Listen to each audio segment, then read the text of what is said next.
Olá, tudo bem para você? Uma boa semana para todos. Mais uma palavra de Deus para nós hoje. E essa palavra se encontra aqui em Isaías capítulo 8, verso 20. A palavra de Deus diz assim, verso 20: A lei é o testemunho, se eles não falarem desta maneira, jamais verão a alva. Mas aqui o verso 19 tem o início do prelúdio dessa mensagem. Quando vos disserem, consultai os necromantes e os adivinhos, que chorei e murmuram, acaso não considerará o povo ao seu Deus? A favor dos vivos se consultarão os mortos? Aí a palavra de Deus continua dizendo, verso 20: A lei e ao testemunho, se eles não falarem dessa maneira, jamais verão a alva. Amigos, desde o tempo que Satanás usou a serpente como médium, a primeira médium, necromante, adivinha que foi usada e possuída, foi a própria serpente lá no Éden. A Eva ouviu a voz da serpente, sendo que a serpente não fala. A voz era do próprio Satanás. Ele aparece em forma de pessoas mortais que já morreram. E essas figuras humanas que ele usa, assim como ele usou a serpente, ele usa da mesma forma, como elas tinham um jeito de falar, tinham um jeito de ser, mas não são pessoas. São espíritos de demônios. Eles aparecem trazendo até maravilhas, e da onde estão vivendo, como se estivessem em outro mundo, em posições elevadas, e que trazendo boas novas, querendo abençoar os que estão vivos, mas não tem nada daquilo, aquela mentira. A Bíblia fala, a lei e ao testemunho, se eles não falarem desta maneira, jamais verão a alva. A Bíblia não dá sanção para outro tipo de palavra, a não ser a palavra que Deus ordena. A lei. Eles não vão conversar Jesus como Deus, e muito menos ajudarem essas pessoas a conhecerem a lei de Deus para obedecerem, inclusive rejeitarem a palavra de Deus, como o quarto mandamento do sábado. Vamos lá em Salmos, capítulo 19, verso 7, tem outra passagem que nos diz aqui, a Bíblia nos diz outro assunto também sobre a lei. A lei do Senhor é perfeita e restaura a alma. O testemunho do Senhor é fiel e dá sabedoria aos simples. Então a lei do Senhor é perfeita, queridos. Deus fala aqui através de Davi que ele sentia prazer na lei de Deus, porque restaura a alma. O testemunho do Senhor é fiel e dá sabedoria aos simples, porque o testemunho do Senhor é o que ele realmente expressa em toda a sua palavra. Então, se a palavra de Deus, a lei e o testemunho, é ridicularizada pelos demônios, pelos espíritos que aparecem por aí, dizendo que a alma é imortal, que o ser humano não morre, que tem uma consciência vagando, que a alma sai aí e vive. Essas mentiras são pregadas desde o princípio, mas não é ditas pela palavra de Deus. A palavra de Deus nunca confirma isso.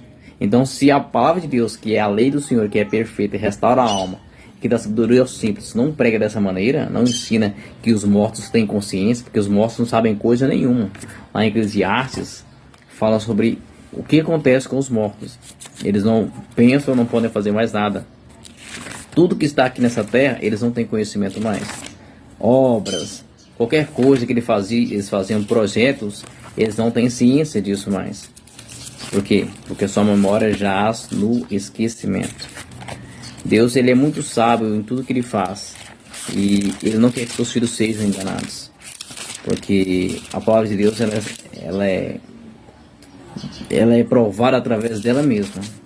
Todo o ensino de Deus é simples, mas é objetivo, e às vezes até complexo, mas também Deus ensina o que é certo.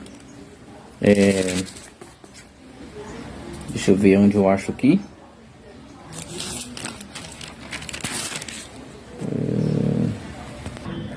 E a Bíblia nos diz aqui em Eclesiastes, no capítulo 9, verso 6, que amor, ódio, inveja, para eles já pereceram, para sempre não tem eles parte em coisa alguma do que se faz debaixo do sol. E o verso 10, capítulo de Eclesiastes 9, verso 10. Tudo quanto tiver a mão, para fazer, faze-o conforme as tuas forças. Porque no além para onde tu vais, não há obra, nem projetos, nem conhecimento, nem sabedoria alguma. O testemunho do Senhor é fiel e dá sabedoria aos simples. Olha só o que a Bíblia nos diz mais aqui, outra passagem sobre a situação de mortos. Eclesiastes 12, verso 7. E o pó volte à terra como era, e o espírito volte a Deus que o deu. Irmãos, Deus criou o ser humano do pó da terra. Soprou nas narinas o fôlego de vida. E o homem passou a ser o que? Alma vivente. Se você respira, existe sim uma alma vivente, porque existe um Deus que mantém o ser vivente. Mas quando a morte vem, que o Espírito de Deus é retirado do ser vivente, ele volta à terra como era. E o Espírito que é dado por Deus volta a ele que o deu. Ok? Vamos lá em outra passagem da Bíblia, confirmando que essa doutrina, inclusive apoiada pelos católicos, muitos até protestantes aceitam isso, infelizmente, e tendem tudo para se unir na mesma teoria e na mesma loucura. Inclusive, a Bíblia antes era retirada das mãos das pessoas para não conhecer exatamente. Aí começou a história de purgatório e tudo mais, e a perseguição contra os fiéis filhos de Deus, guardadores da palavra de Deus, inclusive do sábado, do quarto dia, do quarto mandamento, que é o sétimo dia da semana. E essa mudança para o domingo foi tudo em prol de manter uma doutrina falsa e o evangelho falso. Vamos lá agora em Apocalipse. No Apocalipse capítulo 1, verso 3 diz assim: bem-aventurados aqueles que leem e aqueles que ouvem a palavra da profecia e guardam as coisas nela escritas, pois o tempo está próximo. Queridos, Deus, agora o testemunho de Deus é esse: que bem-aventurados ou felizes são aqueles que leem e aqueles que ouvem as palavras da profecia e guardam as coisas nela escritas, pois o tempo de quê? Da volta de Cristo está próximo, e o diabo está furioso com a volta de Cristo. Inclusive, os cristãos sofrem uma grande ameaça, os cristãos fiéis, guardadores da palavra de Deus, tanto de poderes religiosos, que eles querem se unir com o Estado, quanto depois o Estado querendo abraçar junto com o Espiritismo essa doutrina da imortalidade da alma, os ensinos falsos da consciência após a morte, e o sábado sendo mudado para outro dia, um mandamento falso do dia de guarda. Tendem tudo para se unirem e acabarem com os fiéis guardadores da palavra de Deus. Acusarão eles de receberem, castigos, ou então terem problemas nos seus governos por conta de quem guarda a palavra de Deus, por conta de quem ainda serve a Deus da maneira correta, como a Bíblia nos diz. Porque o diabo odeia a Bíblia, retirou a Bíblia das mãos do povo na Idade Média, e a Igreja Católica perseguiu com a Santa Inquisição, na maldade, que santa nada de santo, teve maldita Inquisição, perseguindo, matando cristãos em forcas, em masmorras de todas as formas, esfolados, cerrados, partidos, com ganchos, como Paulo foi, tiraram a cabeça dele, decapitado, morrendo em cruzes, esticado, quebrado no meio, destruídos, até mesmo o meio de fezes colocado para morrer. Eles estudavam métodos de matar os cristãos de todas as formas, para que não morressem tão rápido, demorassem a morrer sofrendo, se não retratassem a palavra de Deus, o testemunho de Deus, a lei de Deus, para aceitar as doutrinas de Roma. E a Roma tem o mesmo espírito. Não pense que porque agora tanto o espiritismo que dá aqueles braços ao amor, como se fosse o cristianismo, que os cristãos saíram para a Nova Inglaterra, que é o próprio Estados Unidos, para ter uma vida fora de Roma, para criar um estado livre de relações religiosas dessa forma, malditas.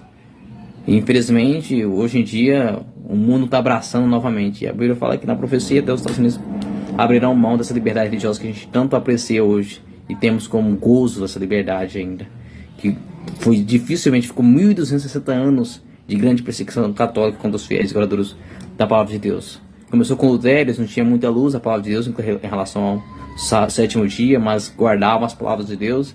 Outros, Calvino, Constantino, que promulgou o domingo. Mas Calvino, Reformador, João Hus, Jerônimo, Wycliffe e outros demais deram a vida por esse evangelho, por essa liberdade também religiosa que nós temos hoje. Mas os cristãos não estão valorizando tão bem isso hoje. Até porque estão se abraçando, o romanismo ele nunca mudou.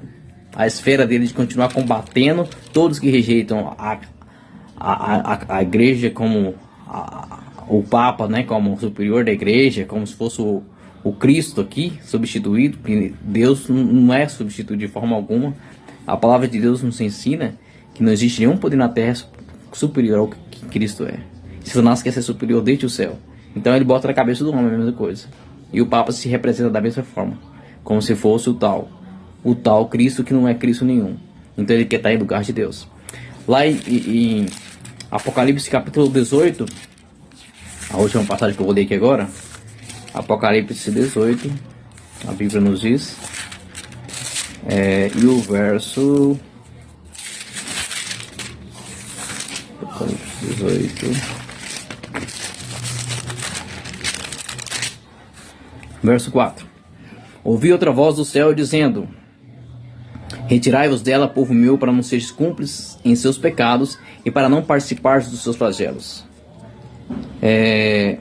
Mas aqui o verso 2 e 3 diz assim, ó: então exclamou com potente voz, capítulo 18, verso 2 e 3. Que um anjo de Deus falando, né? O verso 1 diz: depois dessas coisas vi descer do céu outro anjo que tinha grande autoridade, e a terra se iluminou com a sua glória. Então, verso 2: então exclamou com potente voz, dizendo: caiu, caiu a grande Babilônia, e se tornou morada de demônios, corrupto de toda espécie de espírito imundo, esconderijo de todo gênero de ave imunda e detestável. Pois todas as nações têm bebido do vinho do furor da sua prostituição, como elas prostituíram os reis da terra, também os mercadores da terra se enriqueceram à custa da sua luxúria. E o verso 4, que eu acabei de ler agora: ouvi outra voz do céu dizendo: retirai-vos dela, povo meu, para não seres cúmplices dos seus pecados e para não participar dos seus flagelos. Por que Deus fala para retirar dela, povo meu? Porque aqueles que têm a lei e o testemunho de Jesus, eles precisam se retirar daqueles ensinos, das práticas pagãs unidas com o cristianismo, que é o evangelho falso. A mudança do dia que Deus escolheu, que é o quarto, aliás, isso aqui é o sétimo, para o primeiro. A questão da imortalidade da alma e outras questões também da consciência e após a morte, que a Bíblia não apoia, o testemunho de Deus não apoia. Então, queridos, aqui é uma pequena mensagem de Deus. Isso é muito amplo. Essa guerra do conflito, grande conflito, ela vem desde o princípio.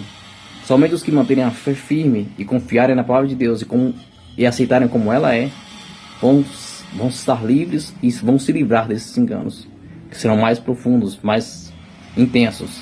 E basicamente é para contra Jesus, né, contra o fim, para que a maioria se perca.